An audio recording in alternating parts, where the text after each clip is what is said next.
Y estamos precisamente en conversación con don Pedro Ibor, delegado de Sanidad de CESIF. Muy buenas noches. Le agradecemos mucho que esté aquí con nosotros.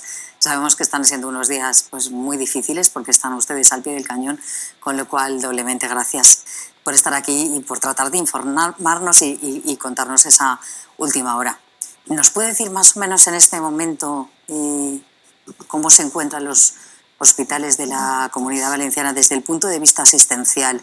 Estamos oyendo todos los días cifras bastante impactantes de contagios y, por supuesto, de fallecimientos. ¿Cuál es su perspectiva? Eso es así. Los hospitales están colapsados porque se están derivando pacientes, en principio eran pacientes no COVID, a hospitales privados. Ya se habilitaron espacios que no estaban destinados al tratamiento, por ejemplo, en UCIs. Ya se estaban habilitando espacios como es reanimación, quirófanos, incluso a veces paritorios, que es un lugar aséptico de quirófano, para colocar a pacientes que necesitaban cuidados intensivos. Es decir, esto no viene de ahora, pero en estos momentos estamos en el punto álgido en cuanto a ingresos y en cuanto a pacientes en las UCIs. Tienes que tener en cuenta, Amparo, que los pacientes que están, cuando damos el dato de decir, pues el 45 o el 50% de pacientes que están en una UCI son pacientes que están afectados del COVID. Eso no significa que el 50% esté vacío, sino que el otro 50% son pacientes que tienen otras patologías que están ocupando esas plazas, o sea, están llenas. Y por otra parte, si tenemos por ejemplo, una unidad de cuidados intensivos que tiene una dotación de 10 camas, en estos momentos los cuidados intensivos de ese hospital son las 10 camas de la UCI, más 5 o 6 camas que hay en reanimación, más 6 o 7 que hay en quirófano, más 2 o 3 que hay en sitio. Es decir, el volumen de camas UCI se ha multiplicado por 3 o por 4. Es decir, si hablamos del 50%, no estamos hablando de 5 camas, que es el servicio, sino estamos hablando, pues a lo mejor, de 20 camas. Es decir, estamos muy sobredimensionados a nivel hospitalario en cuanto a hospitalización y en cuanto a cuidados intensivos sobre todo. Las cifras todavía son muy altas y todavía están creciendo. Y bueno, y las medidas quizá deberían ser más restrictivas. ¿Deberíamos ir a un confinamiento total? Vamos a ver. Es una pregunta que cuando yo soy personal sanitario, soy médico, entonces la visión sanitaria es una visión muy sencilla. Cuando uno tiene un riesgo de padecer un daño, la primera regla y la máxima es evitar el contacto con el daño. Cuando no lo has evitado o no lo puedes evitar, será protegerte frente a ello. Pero claro, cuando nos preguntan al personal que nos dedicamos a esto, ¿qué piensa usted? La primera regla es evitar el contacto, es decir, aislarme. Es decir, claro, pero se lo pregunto porque las medidas van viniendo, se van produciendo poco a poco, sí, ¿no? Vamos cada vez cerrando más. Primero eran los cierres perimetrales, luego los toques de queda reducidos a menos horas, luego el cierre de la hostelería, pero al final no sería más cómodo. ¿Cómo podemos parar las muertes?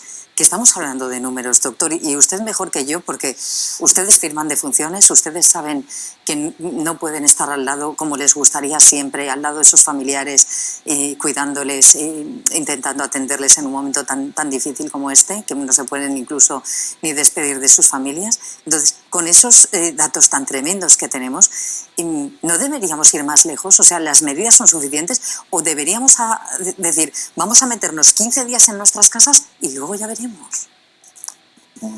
Decía que en los aspectos, como si dijéramos, del conocimiento científico, son los que son, es el confinamiento.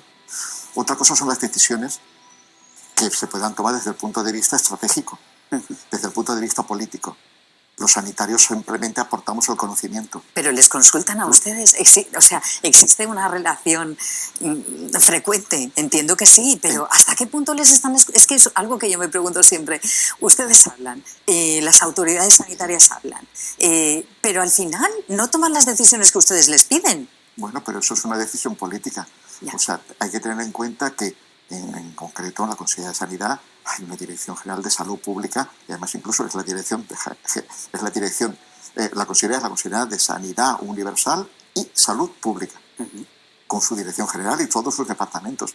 Todos son compañeros, todos son sanitarios, expertos en la materia, lo saben. Y lo habrán transmitido a los políticos, pero las decisiones geopolíticas no dependen de los sanitarios. Se nos Pero sí escapa. que tengo que decir una cosa. Sí. Yo me he alegrado de una cosa, digo, algo de luz. Siempre habíamos hablado de sanidad y de economía. Sí. Que la sanidad, Sí. los recursos son limitados. Sí, Tal. sí. Bueno, pues yo creo que esto está trayendo una cosa.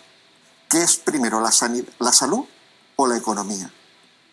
Pues antes pensábamos que era más importante la economía, porque siempre decían en sanidad, no, es que usted tiene que utilizar los recursos que tiene a su disposición, y los recursos son limitados.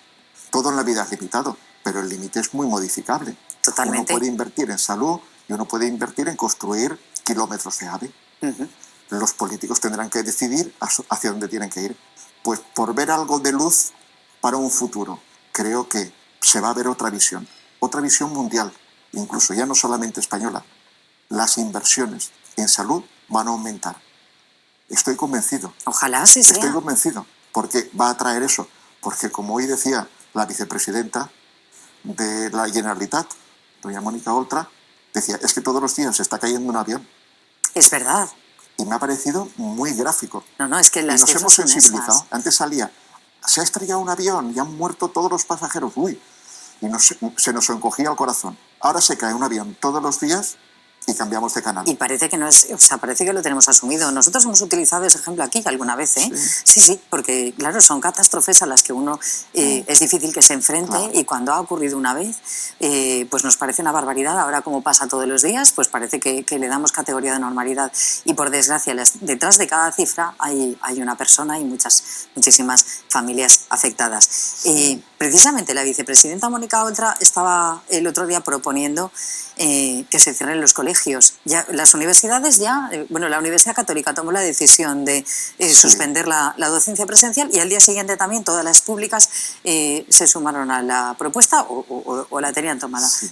En ese grado ya estamos. Ahora, hay que ir también a los colegios, hay que cerrar los colegios para evitar el contacto, ya no tanto entre los niños, sino los profesores, los personal de servicio y demás.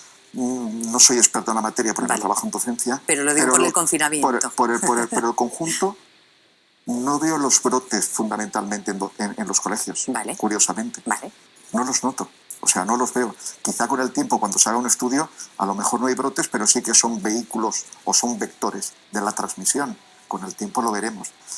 Pero yo, sinceramente, con los datos que vemos todos los días, pues veo que no hay mucho brote importante.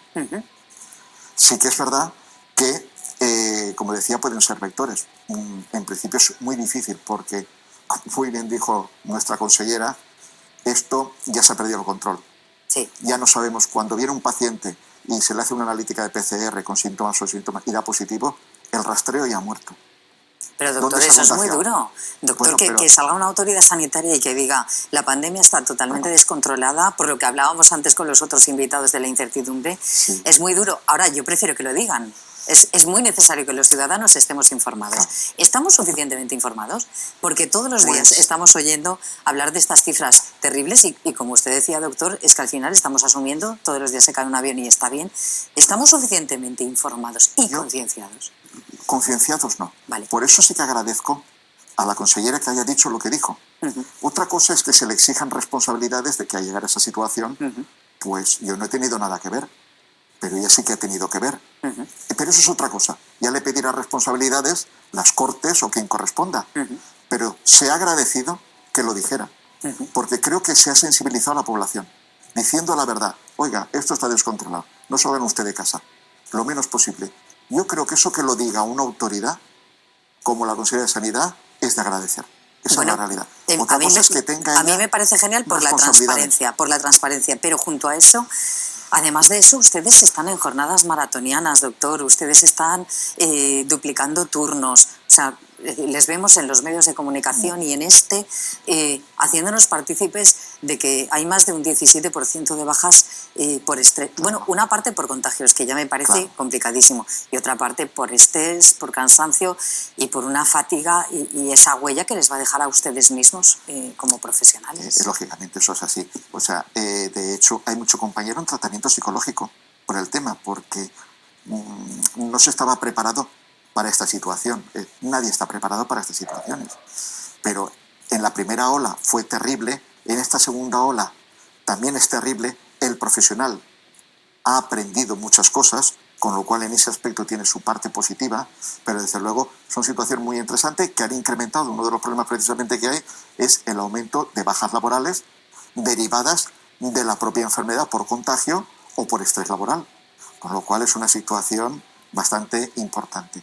Por eso comentábamos que el tema del confinamiento, que es una decisión política, hacerlo más o menos, quizá no se ha hecho bien, pero eso ya yo no lo sé, porque, claro, los que no nos dedicamos a la política directamente, hablamos a posteriori. No, afortunadamente, ¿eh? A posteriori. Yo siempre he dicho muchas veces que no me gustaría estar en la piel de quien toma las decisiones, porque es durísimo tomarlas. Claro. Ahora, el que se ha metido en eso, porque tiene vocación de estar en eso, también tiene que responder. ¿Ustedes tienen respuesta a si se van a hacer más contrataciones, si de alguna manera les van a poner apoyo de más profesionales para que puedan evitar esas jornadas maratonianas que están teniendo? Efectivamente, nosotros estamos demandando que haya más contrataciones. Bien, es verdad que para algunos grupos, la propia consejera decía que hay bolsas que están agotadas, pero en fin, a veces también se puede entrar con otros, a través de otros profesionales. Fíjese ustedes, por ejemplo, pues hay muchos colegios profesionales que están aportando, intentando voluntarios que puedan participar. Gente jubilada, que hoy en día son jubilados jóvenes, todo menor, no quiero dar una edad porque si no alguno se sentirá, pero hasta los 75 años hoy en día se está muy bien un profesional que ha ejercido la medicina, la enfermería, la farmacia. Es más, no hay que desaprovechar todo ese conocimiento. Se podrían utilizar quizá este personal.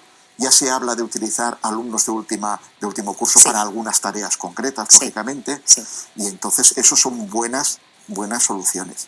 Por otra parte, también es bueno, pues hay algunas profesiones que sí que necesitas titulación, pero muchas veces hace falta administrativos, que son unas titulaciones más fáciles.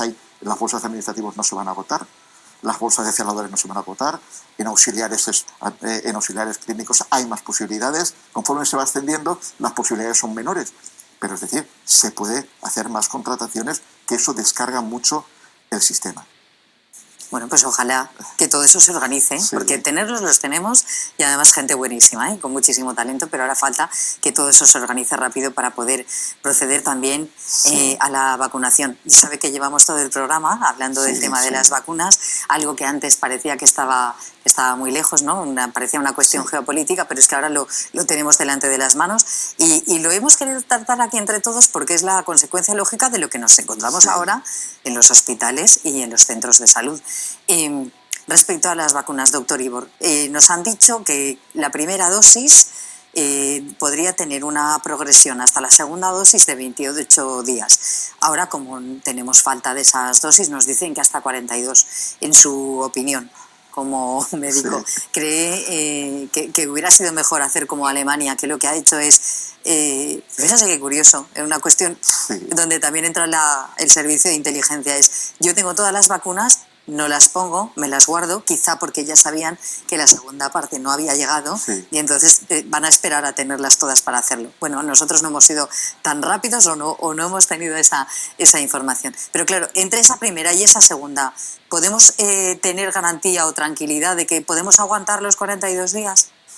No lo sabemos. Yo no lo sé. Es que no tenemos las pruebas tampoco de la eficacia. Hay que tener en cuenta que estamos hablando y en los medios de comunicación hay que decirlo, una enfermedad desconocida, nueva, con una vacuna nueva.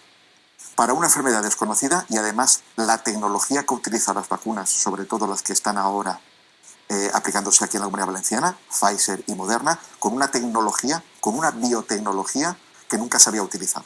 El tema del RNA mensajero para sintetizar una sustancia para generar defensas contra el ataque del virus. Eso no se había hecho nunca, siempre era con virus. Entonces, claro, es todo bastante... Esto es pintar como querer. Claro, y los que nos dedicamos profesionalmente al tema de la ciencia, pues hay factores muy importantes como son el número de pacientes que se lo ponen y el tiempo. Eso es lo que marca un estudio. Cuanto más pacientes utilizas y más tiempo dura el ensayo, más posibilidades tienes de tener resultados ciertos. Claro, aquí como se ha ido contrarreloj por que se está muriendo un avión todos los días, Eso es. o sea que está justificado. Pero yo te tengo que decir una cosa, yo que sigo un poquitín el tema, cualquiera lo puede seguir, porque en revistas como Nature, que ha salido recientemente, veía un estudio yo creo que del Reino Unido, que ya decía que con la primera dosis los mayores de 60 años reducían el 60% de ingresos. Sí. Eso es muchísimo. Con lo cual yo cuando leí eso dije, la vacuna va bien. Luego la pregunta sería, ¿y la vacuna va a servir para siempre o habrá que revacunarse? No, seguramente. No lo sabemos. Pero tanto no le voy a preguntar. Pero es que ni lo sé yo. Quizá algún virólogo experto lo sabrá o lo intuirá porque tiene más conocimientos de lo que ha pasado. Lo intuirá porque vamos a ir viendo el camino se hace andando. Exactamente. Doctor Pedro Ibor, delegado de Sanidad de CSIC, muchísimas gracias por estar con nosotros. Amparo, gracias. Y a todos sus